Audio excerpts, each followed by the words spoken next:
तो हमारे यहां नियम है भावर में कि 4 भावर में बेटी आगे होती है और 3 भावर में लड़का, और 4 भावर के बाद ग्रंथि बंधन होता है। ये क्यों होता है, क्या है नियम? ये राजा रघु के समय की परंपरा है। जब राजा रघु का जन्म हुआ, कुंडली बनाई गई, उस कुंडली में लिखा था कि राजा रघु की 7वीं भावर पड़ेगी और राजा रघु मर जाएंगे। बड़ा ही परम सौभाग्य है। इस सत्संग की शोभा को और सुशोभित करने के लिए पूज्य संत चरण श्रद्धे जगदीश शाला वाले पूज्य श्री महंत जी महाराज का पदार्पण और परम श्रद्धे पूजपाद गुदरशाला वाले पूज्य महंत जी महाराज का पावन पदार्पण इस सभा में हुआ है। दास चरणों में सादर नमन बंदन प्रणाम करता है। बोलो संत भगवान की जय हो।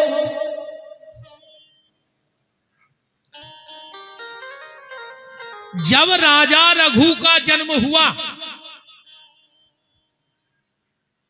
और कुंडली बनवाई गई तो उसमें लिखा था कि रघु की 7वीं भावर पड़ेगी और राजा रघु मर जाएगा। रघु की शादी नहीं हो रही है। एक दिन गुरुदेव वशिष्ठ ने राजा से पूछा, राजा साहब तुम रघु की शादी क्यों नहीं कर रहे हो? बोले गुरुजी जा रखी कुंडली में लिखो है कि 7वीं भावर पड़ और मर जाए। वशिष्ठ जी बोले हमारे आश्रम भेज दो रघु को, हम करेंगे शादी, हम देखते कैसे मरत। शादी तय भाई, आश्रम में शादी हो रही है। और ये संतों का स्वभाव है कि वो काल को भी बेहाल कर देते हैं। काल की भी उनके आगे नहीं चलती, संतों के सामने काल की नहीं चलती। भगवान के सामने भली काल की चल जाए, पर संत चाहे तो काल की भी दिशा बदल देते हैं। ऐसे नहीं मानोगे तो ऐसे मानो। हनुमान जी जा रहे थे रावण के यहां, रावण की पार्टी पे बंधा था काल। रावण ने कहा जा रहे वो बंद रहा हूं खा ले। काल लगाओ, हनुमान जी तोड़ा ही रहे थे। दूर ही से बोले पंडित। हनुमान जी बोले कौन हो? बोले तुम हमें नहीं जानते। हनुमान जी बोले नहीं जानते। बोले हम काल हैं। हनुमान जी बोले तो बेटा तुम हमें नहीं जानत। बोले नहीं। बोले अगर तुम काल तो फिर हम महाकाल। महाकाल कालम कपालम कृपालम गुणागार संसार पारम न तो हम। हनुमान जी बोले कैसे आए? काल बोलो तुम्हें खावे। हनुमान जी ने कहा अरे काल की इतनी दम हो गई कि महाकाल को खान लगे। बोले फिर? हनुमान जी ने पकड़ो घरो और गुटक गए। लिखो है सुंदरकांड में कि उमान कछु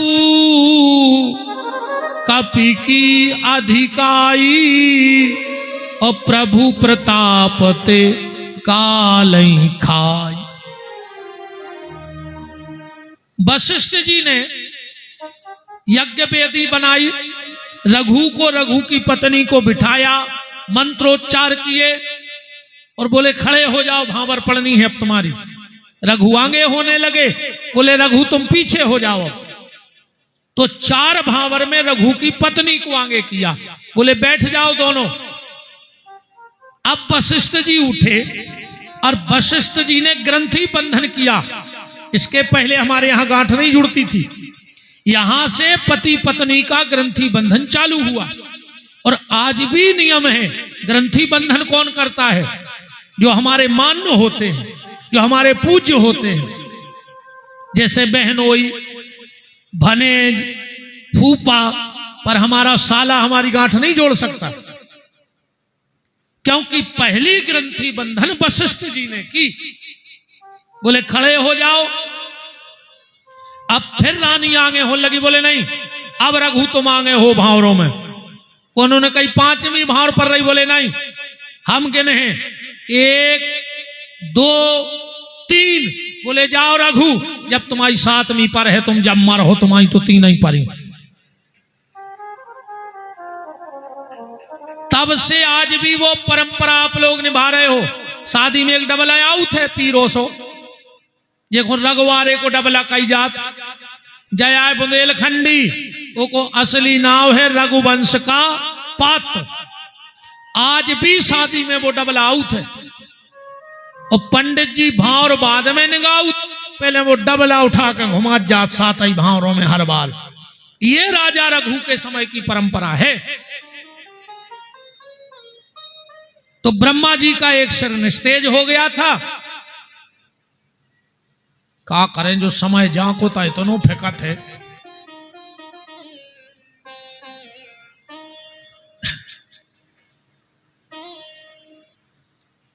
ब्रह्मा जी ने सोचा मुझे बनाने वाला कौन है, तो कमल की नाल में आए।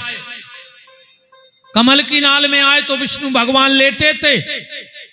ब्रह्मा जी ने अब शब्द बोले, क्या लिखा है ऐसे महापुराण का श्लोक है, रे रे दुष्ट महाविष्णु है दुष्ट। विष्णु भगवान बोले तुमको आओ। ब्रह्मा जी बोले हम तुम्हारे पिताजी। बोले हम पिताजी माने हैं इन्हें। बोले काय? बोले हमें तो प्रकट करो शंकर जी ने। और ब्रह्मा ने सोचिए तो पता है कि एको बाप से भी आए। बोले तो हम तुम्हारे बाप के बाप ही आए।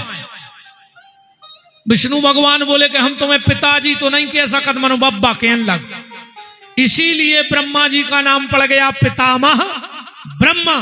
और संस्कृत में पितामह कहते हैं बब्बा को। खूब सेवा करवाई, नकली बब्बा बन गए रे वे। आजकल तो कोई से बब्बा कह दे तो कोई लड़ पड़े। बब्बा से बब्बा नहीं कह सकता आज के समय में। बोले फिर, बोले हमसे बब्बा ने कहेंगे, फिर क्या कहें? बोले भूतपूर्व जवान, पुराने जवान, मन बब्बा नहीं कह सकता हमसे।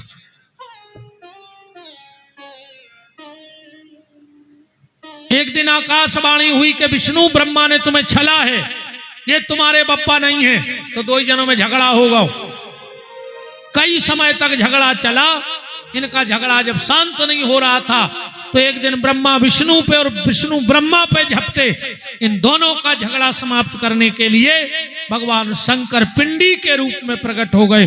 बोलो काशी विश्वनाथ की जय।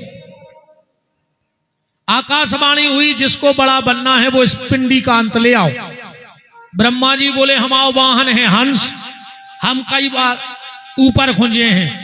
तो विष्णु भगवान बोले कि हम कई बार बन चुके हैं 12, हमें माटी खोदवे को है अनुभव, सो हम माटी खोद नीचे चले गए। विष्णु भगवान नीचे गए, ब्रह्मा जी ऊपर। कई दिना हो गए विष्णु को माटी खोदत खोदत। अरे विष्णु ने को सोची को पर रहो माटी खोदवे में, हम नहीं बनने बड़ो, हम तो लौट चले। शंकर जी ने बोले कि नहीं हमें बड़ो बनने, तुम ब्रह्मा है बना दे दद्दा, हमें तो बताओ हम क्या करें। बोले तुम बैठ के भजन करो। विष्णु ने इतनो भजन करो, इतनो भजन करो कि शरीर के रोम रोम से पानी निकलने लगो, पूरी सृष्टि में पानी पानी होगा। शिवा बोली अब इनको नाव कारे है। बोले संस्कृत में नार कहते हैं जल खो, यण कहते हैं रहबे खो, सो इनको एक नाव नाव हो जाए नारायण कैसे जल में। ब्रह्मा जी लौट के आए, अंत तो ब्रह्मा जी को भी नहीं मिलो तो वे कमल को फूल को केतकी को पुष्प बना ले आए माया से। भगवान से बोले कि हमें मिल गया अंत जो तुम्हारी पिंडी पे चढ़ो। तो शंकर जी तो सब जानत, आंखें लाल हो गई। ब्रह्मा तूने मुझे झूठ बोला है, जा। अरे मैं तो डरा गया, मैंने कही जा का भाव भाई चली जा रही मोरी तरफ। ये जो कैमरा सुआ रहा तो अब ये देखो, मैंने कही इतनी बड़ी चमक ये माई खुरा की और भजन बटन दब जाए सो सीधी घले।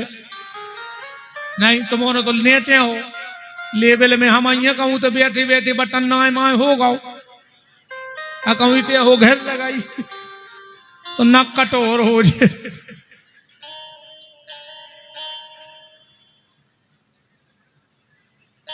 श्री वृंदावन बिहारी लाल की जय हो। ब्रह्मा मैं तुझे श्राप देता हूं, तूने झूठ बोला है। किसी भी संसारी के घर में मूर्ति के रूप में आज के बाद तेरी पूजा नहीं होगी। बताओ किसी के घर में ब्रह्मा पूछते हैं?